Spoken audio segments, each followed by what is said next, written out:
এসেছে, এদিকে জুলাই সনদে স্বাক্ষর করে এসেছে। আজকে আবার তরুণদের দল যেটা এনসিপি, তারা আবার বলেছে জামাত ইসলাম নাকি প্রতারক। আবার জামাত ইসলাম বলেছে নাহিদ ইসলামের বক্তব্য বাঞ্ছিত নয়, কাঙ্ক্ষিত নয়।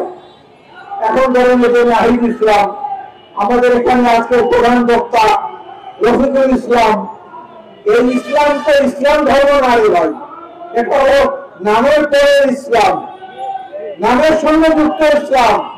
সুতরাং জামাতে ইসলাম মানে ইসলাম ধর্ম না। জামাতে ইসলাম মানে পূজার সময় দেখেছেন না, জামাতের নেতা গিয়ে পূজা মণ্ডপে গীতা পাঠ করে, দেখেন নাই? জামাতে ইসলাম হিন্দুদের নিয়ে একটা শাখা গঠন করেছিল, দেখেন নাই?